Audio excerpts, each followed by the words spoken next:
This is Going Under, Anesthesia Answered with Dr. Brian Schmutzler. I'm Vahid Sadrzadeh, the only guy in the room that hasn't studied medicine. But I feel like I'm an expert when I'm talking to you guys because I feel that informed and educated. Dr. Adam Cien, Orthopedic Surgeon, joins us today and good friend of Brian's, Dr. Adam Cien. Hello. Thanks for having me. Good to be here. Hey, thanks for being on. Yeah. Finally, the meeting of the minds is happening here. Dr. Cien's an orthopedic surgeon here in the Michiana area and one of the best in the business. Obviously, if you don't follow him on social media, you should because these guys are a hoot making reels together and all that fun stuff. But and we actually work together too, so. You work together as well. So it is a nice pair. Dr. Cien, talk a little bit about first, before we get into this discussion about orthopedics and anesthesia. Yeah, maybe your background a little bit too. Sure. Born and raised in Chicago. Grew up there. My parents were born and raised in Poland, so I'm a first generation, kid here. But born and raised in Chicago. Did my undergrad studies at Loyola University Chicago. Did a master's at Rush prior to going to medical school.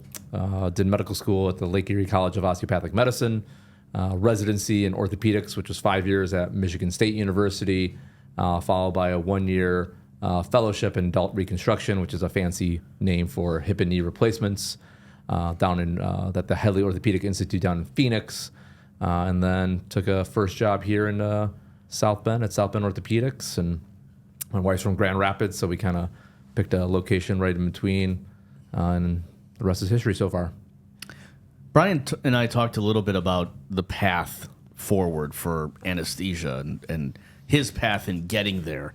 Are there multiple pathways towards becoming an orthopedic surgeon, or is it kind of just narrow and focused, like, hey, I want to become an orthopedic surgeon, this is the path I need to take?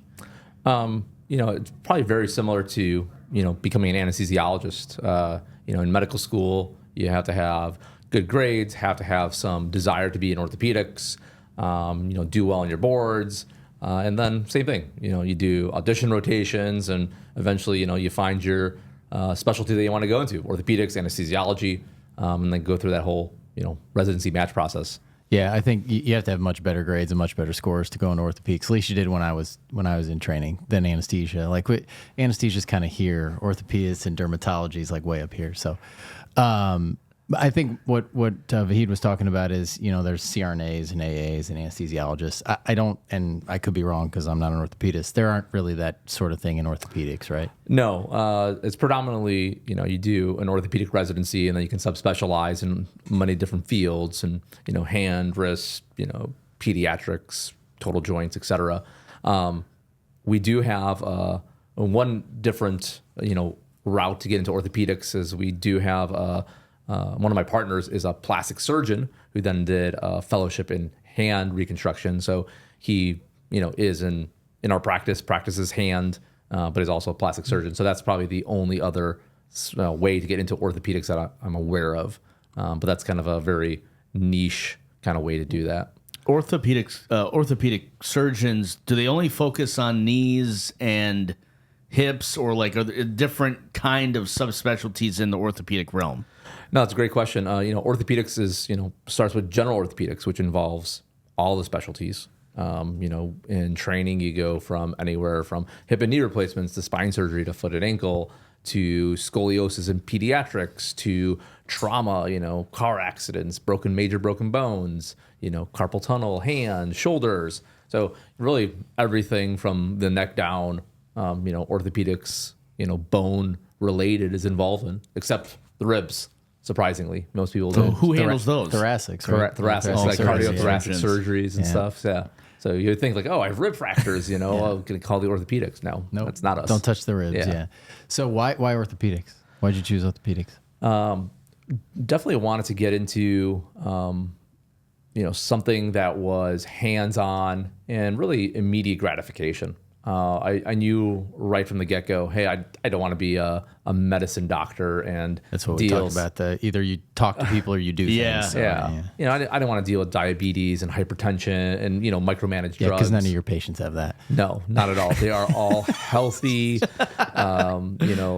Model perfect citizens. specimens. Model You know, citizens. they eat salads. They are correct weight. Yeah, and just have don't worry. arthritis. Anesthesia will deal with it. It's fine. 100%. It's you know, are you alive? We can replace your joints. Yeah. So do you have a knee? You need a knee replacement. Yeah, exactly. 2 knees, 2 hips, 2 knees. shoulders. Exactly, right, right there. You got 6 replacements in every patient. Yep. So when we were talking about Brian's kind of up and coming, you know, path into anesthesia, becoming an anesthesiologist, you know, it was amazing to hear that you didn't really focus on anesthesiology that much in college, right? I mean, in your training, like medical it was school, not really. Yeah, we had like 2 weeks, and actually orthopedics, you don't do it all. Is it really? Unless you ask for the rotation. Yeah. So it's like 90% internal medicine, right, give or take, and then you get just a smattering of everything else. Yeah, So. really, probably the only orthopedic related content you get in your first couple of years is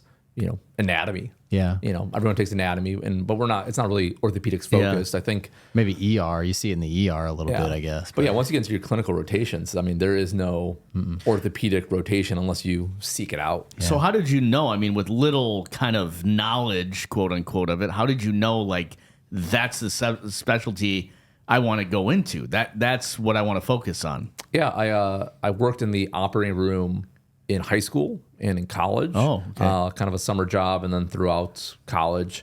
And wait, I gotta pick your brain about that before I forget. How do you work in the OR in high school? Like, what type of job did you have? It was a nursing care technician was the title, and my job was to pick case carts. Case carts are the carts that are used for each surgery. It has all the supplies like sutures, bandages, etc.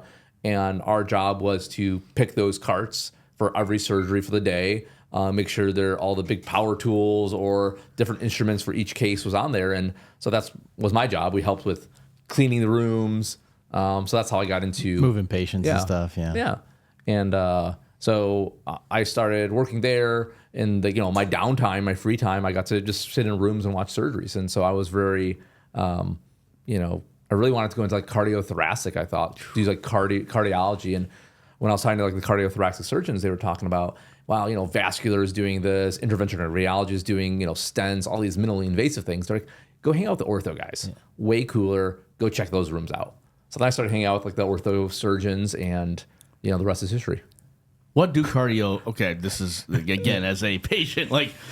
What do cardiothoracic surgeons focus on? Open heart surgery. So bypass, coronary bypass. They'll do valves, replacing aortic valves. That's cardiothoracic or cardio? Cardiovascular and cardiothoracic both do that. So that's the cardio part. When you do either cardiothoracic or cardiovascular, you choose one of those 2 paths. Cardiothoracic guys will do lung surgery. Like you got a lung tumor, they'll take out the lung tumor. That sort of stuff. And then the cardiovascular guys will do things like carotids. They'll do bypasses in the legs and stuff like that. But every cardiovascular, so cardiothoracic or cardiovascular surgeon will do open heart.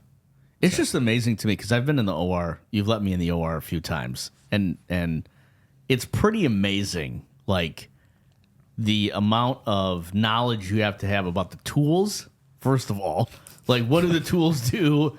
Like how to use the tools, right? It's not like I'm going to drill a hole with like in the fence and oops, I got the wrong size. You know what I mean? Like it's a science, obviously. You go through a lot of training, but at the same time, I mean, we're just carpenters of the body. I mean, it's like your Home Depot, DeWalt power tool with the same thing. Yeah, you're drilling a hole in some wood. It's kind of. I mean, we practice on what we call sawbones, which is kind of a a bony type of model that you can practice drilling. But it's if you grew up doing carpentry and woodworking, I mean, those skills probably directly translate into drilling through a bone in the body. Can you talk a little bit about what you did this morning, like the robotic surgeries, and how that's different maybe from the regular non-robotic surgeries that you do? What is it, and is it a new technology that you're kind of working with? Yeah, so robotic surgery and hip and knee replacements has been around for 10 plus years, 15 years at this point. And we're just trying to continue to advance technology. As a younger surgeon, we grew up in the generation of we started to, get flip phones to smartphones. And, so I'm really invested in technology. And I think that when we started to see all these advances, all these companies, orthopedic companies are coming up with new technology, new robots, new smart devices, it's just trying to improve, our precision, our accuracy, trying to do some stuff more minimally invasive, and I think the robot allows us to do that. So which robot do you use? I use the Stryker Mako robot. And what's the advantage of that over just doing your standard knee? So it allows us three-dimensional CT planning preoperatively. We can basically almost do a personalized kind of functional alignment of a knee replacement for a patient, meaning instead of using standard cutting guides where I'm putting rods inside someone's thigh bone and shin bone to get the anatomic alignments and kind of give you a cookie cutter knee, this is more of a personalized approach, a functional alignment for each individual patient. Less holes I drill through bones, less retractors I put in. That's less pain, faster recovery, more minimally invasive surgery. Gotcha. So let me ask one question, because in medicine, there's sort of a type of orthopedic surgeon, right? Like what do people think of when they think orthopedic surgery? Like bro, sports jock. Yeah, right, Yeah. right. So if you watch any videos, about the different types of physicians, orthopedic surgeons are always like the frat guys, and so that's why. Yeah, we're the D1 sports athlete. Was that you? What happened? Of course. They're either really sporty or very nerdy. So which one are you? Oh, definitely the sporty guy. Sporty, okay. So what's the like phenotype of an anesthesiologist? You probably know this better than I do. I don't know. Walks into a room with sunglasses. Yeah, sunglasses and his Fabletics scrubs. Yeah. Those are actually smart glasses, so they have a camera. Are those the Ray-Ban that are? And earphones on them. It's great. He is a technology guy through and through. I mean, is that a smart ring also that you're wearing? No, it's just tungsten. What is a smart ring? Yeah. Is it Apple coming out with a smart ring? It's I think it's called Aura. Oh, yeah. I feel like all the Apple employees have them, or like Amazon employee executive had. Yeah. I do the Whoop and the Apple Watch, but yeah, they have a ring that basically does the same thing. Like monitors your sleep. I think like a lot of D1 athletes have like the rings to track their like. But so I listened to Peter Attia. Do you know who that is? He's a I've heard of the name, he's a general surgeon who does a bunch of health stuff, and so he says that the Aura rings are pretty inaccurate. He uses Morpheus, which is what I actually just ordered. Have you heard of that? Mm-hmm. Yeah. So I don't know. It's like a chest strap thing. I don't know. I'm gonna try it. I like all that stuff. So yeah, you're a tech geek. Yeah. For sure. A little bit, but I'm really not good at it. I just get all the tech stuff and then try to figure it out. So. Well, it's a pleasure to have you on the podcast, because I know you wanted to talk to Brian, or Brian wanted to talk to you, kind of pick your brain about anesthesia and the future of medicine. That's kind of the themes of what we've been talking about this season. And so maybe let's start there. Let's start with the future of medicine in general. We've been asking Brian about the future of anesthesia. And, we kind of settle on the CRNAs, and that's kind of where it's headed. Do you see not only the future of anesthesia, but the future, who you work with directly? Can you see that the future of anesthesia is changing? Definitely. We've, even in my short, time being a surgeon, I graduated school in 2012, residency, in 2017, I don't think we had any CRNAs at all. You had them in Arizona, right? In Arizona we did, but in residency, it was pretty much anesthesia residents, right? Maybe a few CRNAs, and staff, And but typically it was an anesthesiologist in every room. And now as we progress into 2024, 2025 coming up, CRNAs are definitely a part of the conversation a lot more frequently. And times are changing. What does that mean for you? How do you directly, like, if you're working with Brian, Brian, you've worked with Brian for years, and now, like, you have CRNAs, like, how does their work ethic or work differ, if at all?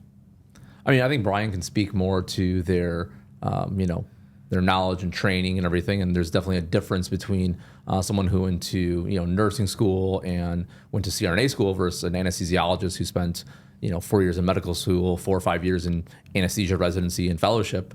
But at the same time, I think it's a team approach. The CRNAs are working directly with the anesthesiologists. We're working directly with the surgeons, and that whole team trying to keep patients safe and effective OR environment for us to do cases in a safe and efficient manner. So it doesn't matter for you. Well, I think he knows most of the CRNAs too, right? So I mean, you go to maybe 2 or 3 different sites. It's pretty much the same CRNAs that rotate around all those sites. I mean, you might see a new face every once in a while, but I think most of them you've worked with for 3, 4, 5 years. You know them, maybe not as well as you know me, but it's not like you're walking in there and you're like, oh, look, there's Susie. I've never seen her before. Yeah. Like, what do you want for your case? Like most of the CRNAs he's worked with before. 100%. Yeah. So everyone we're working with, I've been working with them for quite a while. So we're very comfortable. They're very familiar with what we're doing, what's going on in the operating room. And, at least for me with elective hip and knee replacements, I mean, patients have clearances, these are sometimes. Yeah, most of the time. These are, they're supposed to be relatively healthy, optimized patients for elective surgery. This is not an emergency case where, we're maybe going trauma. We're going to the ICU, or we're going to need to continue to be intubated. I mean, these are elective surgeries. We're expecting the patient to have a 1 or 2 hour surgery and get up, start walking, and probably go home the same day. Yeah. So let me ask. So this is a big thing in anesthesia. How long it takes a surgeon to do cases? And so I'll give Adam some props here. He is the fastest orthopedic surgeon I've ever worked with. 45 minutes today on the dot. So I mean, it's like we're efficient. I understand you're efficient, but you're from my perspective, you're fast, right? And so there's really only one other surgeon in the entire country that I've ever worked with that is anywhere near as fast, and that's Rich, right? Berger over in Rush. So. Up in Chicago, yeah. So I mean, he's crazy fast too. But so my question for every surgeon that I've never had the guts to ask, and I'm just going to do it on this show, is, of course, putting me on the spot. Breaking news. I know. How can you be so much faster than,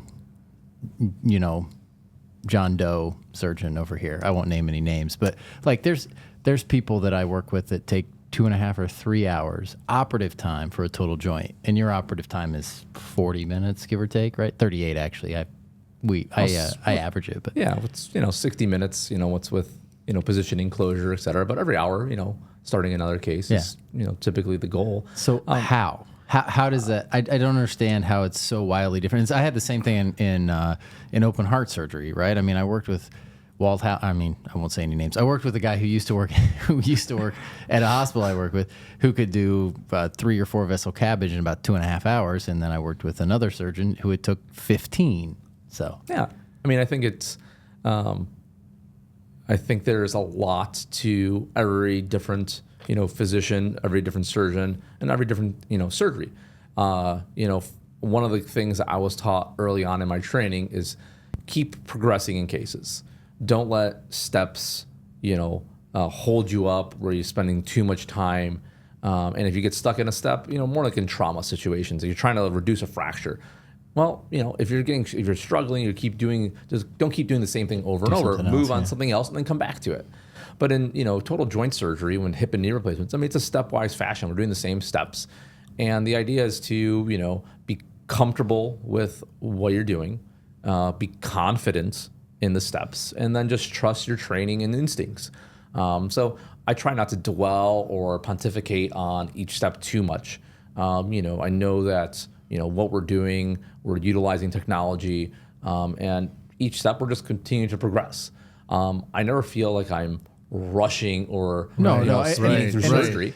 And I just think we're very efficient. We have a really good team all the way from, pre-op to, our CRNA or anesthesiologists doing our spinals, and then the whole text. I mean, I don't have to say a single word at all in any surgery, and my techs know what instruments to pass. And so, I mean, it's a well-oiled machine, and so that's the whole idea. We want to, continue to progress, continue to move, and I don't know. We just keep going. Yeah. So, I mean, there's no wasted movement. So, I look at some other surgeons, and there's a lot of wasted movement. There's like, messing with this.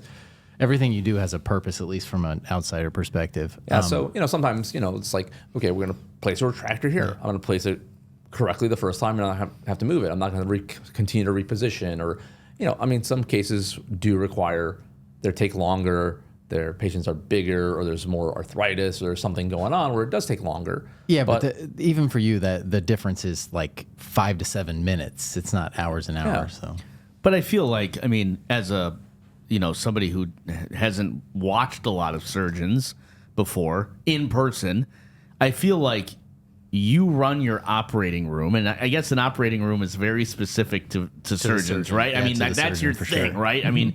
Your operating music is how I want it to be, and and it should be, right? And who do you listen to in the operating room? That's Celine Dion and the Backstreet Boys. Cascada Radio. Oh, yeah, and Techno Tuesdays. Yeah, I'm surprised we didn't get any of that today. We got Celine Dion, Boys to Men. Yeah, the staff sometimes don't. They don't like the techno music, apparently. But it is an efficient, and as a patient, I want efficiency, right? If you're boiling it down to like, and I know you're not gonna, you're one of the best surgeons, orthopedic surgeons in the country, and that's proven. But if you're efficient at 45 minutes, but you're not wasting movements, it's your team already knows what you want. Like today was an example I saw. They had it ready before you even call for it. Yeah. And it's just this boom, boom, boom. And we're not wasting any time. We're not wasting any seconds 100%. trying to find what we're looking for. And Again, it's all about efficiency. And, when you look at different studies in orthopedics, one of the things is operative time can correlate to infection rates. Yeah. And so if you're doing a 3 or 4 hour, hip or knee replacement, there's a higher chance that patient has complications. They're longer under anesthesia. Yeah, anesthesia is not without risk, for sure. So, longer anesthesia time means more risk. So yeah, and for you as well. Well, for the patient. For the patient. Yes. Yeah, risk not of getting you, bored. Yeah. What do you do behind that white curtain, Brian? Yeah, Brian, let's focus the conversation over there. What would you like to know? What's going on with blue curtain? There's a... Just keeping your patient alive. Nothing big over there. Nothing exciting. Just keeping the patient alive, But, there's a orthopedic surgeon out down in Georgia. He's written a bunch of papers about being efficient in the operating room. They do 12 total joints by noon. 12 by 12. A lot, little different setup where they're being even more efficient than we are. But, they're doing 12 total joints by 12 o'clock. You could do 12 by 3, I bet. Yeah. But, they have a little different setup there. Right. Is that Andrews? Charlie DeCook. I don't know who that is. Oh, yeah. He's on TikTok, right? I don't know. I'm not sure. Not sure. But, they're doing things a little differently. I think they're doing their spinals in pre-op. Yeah. So once they hit the operating room door, they're positioning, they're draping. Yeah. There's no move to the bed, 5-10 minutes for the spinal. Call Brian. He's in the lounge watching TV, so we got to calm down the hallway. Or blocking your next 4 patients. Either way, whatever. The idea is that it's... it's pretty. It's efficient. Yeah. What is your favorite part about the surgery? Like, if you had to boil down, you got to write a memoir about orthopedic surgery. What is your favorite part about it? Or it could be even a feeling of the patient or whatever. But I'll tell you. I'll change the question. My favorite orthopedic surgery that I do is actually a total hip that's been fracture or a broken total hip. So a revision total hip. So emergency. More of an urgent emergency surgery. We call that periprosthetic, meaning a fracture or a broken bone around the implant. And a hip replacement, that's, a broken hip replacement is my favorite surgery to do. Huh. Why? It's more hammering, more tools. More tools. More tools. The Toolman Taylor over here. Yeah. So you're getting a little more of the, not only the arthroplasty, the joint replacement world, but also the trauma world. So it's a kind of a combination. The patients do really well. It's a little more technically challenging surgery. Again, I feel like I do it very efficiently and well, and it's just fun surgery to do. You still do emergency surgeries. Mm-hmm. I'm on call right now. Are you really? Yeah. What percentage of your surgeries are emergency surgeries? Probably his mind, all of them. But Just kidding. I'm just kidding. There's a little anesthesia. Non-elective. Yeah, Non-elective. there you go, yeah. Every surgery needs to be done right now. Right now, yes. Right now. Brian likes to cancel a lot of my surgeries. Yeah, right. Yeah. Because they eat. yeah. I mean, the patient just ate a burger. Like, come on, Brian. What's ejection going on? fraction of 10%. I mean, that's got to be frustrating for you, though. 100%. Yeah, When Brian cancellation. cancels my surgery, it's really frustrating. I mean, the patient has a heartbeat. Why aren't we doing surgery? Like, what are these numbers? These are just silly numbers, Brian. Are you? You're just making it up. He's probably making it up right now. It's funny that orthopedic surgeons lose all of their medical school training once they become orthopedic surgeons. So it's like, a STEMI? What is that? I don't know. There'll be minimal blood loss. So you do a lot of emergency surgery, and that is your favorite type of surgery to do. As a person who's not a physician, are those more chaotic, quote unquote? Like, are they? Or I mean, everything is what to do in the situation. As a patient, I would think, oh my gosh, in the OR, in an emergency room, and it's an accident or whatever. It's more. Is it? It can be.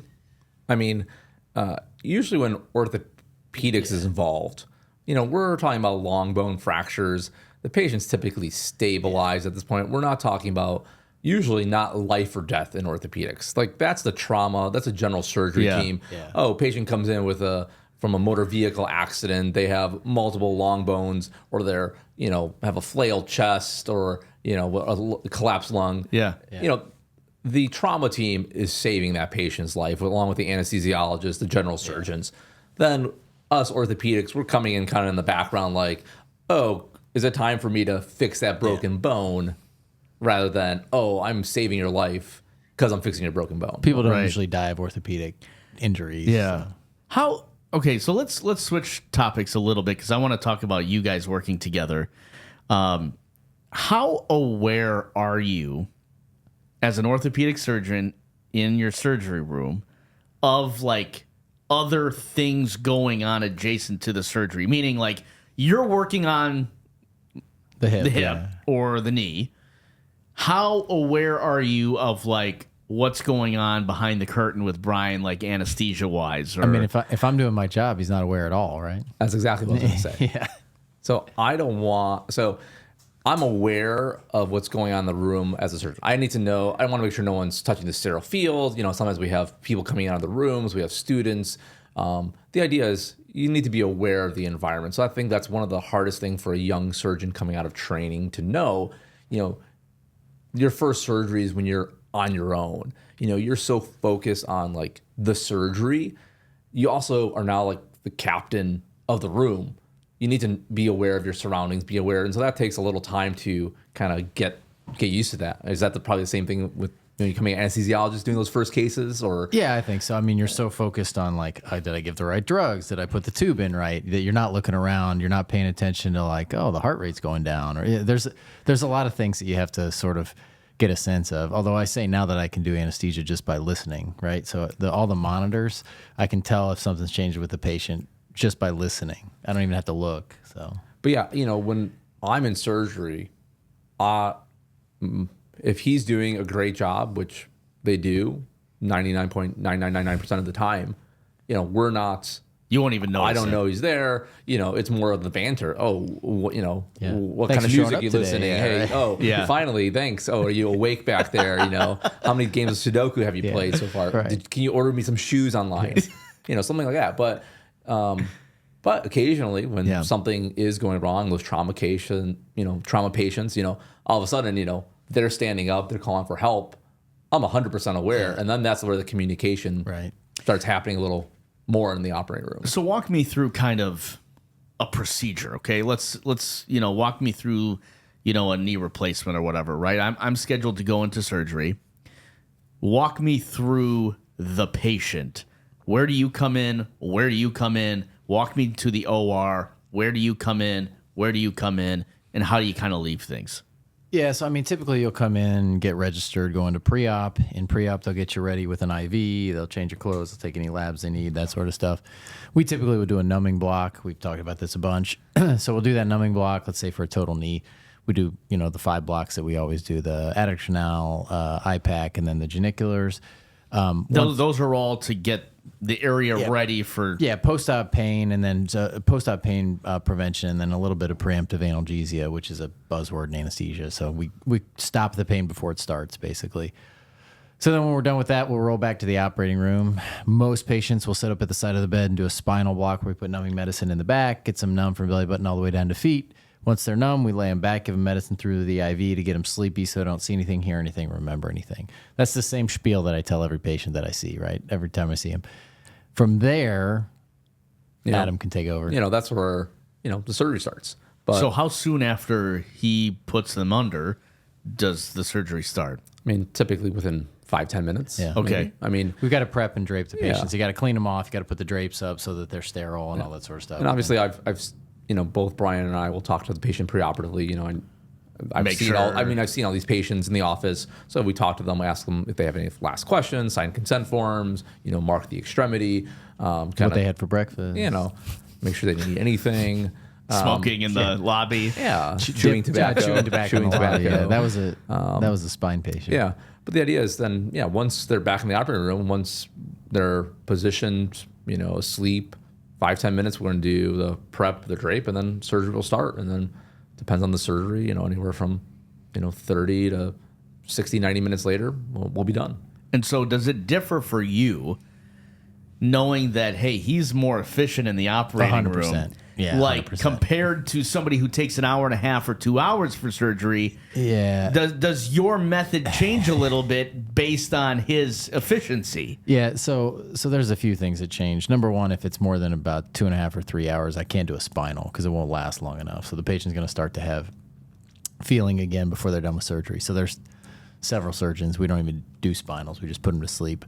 I don't generally change what I put in the spinal, but I could. So for instance, for Adam's cases, they're short enough, he's quick enough that I probably could use either lidocaine or mepivacaine in the spinals. That gets me through surgery, and then their legs wake up a little bit quicker afterwards. Some of that is training staff and changing, the way that we do things, which sometimes can take a little bit of time. There are certain surgeons that are sort of like right on that borderline of being able to use a spinal or not. So sometimes we'll do like an epi wash, or there's certain things we can do to kind of extend that spinal a little bit. So yeah, it's completely different.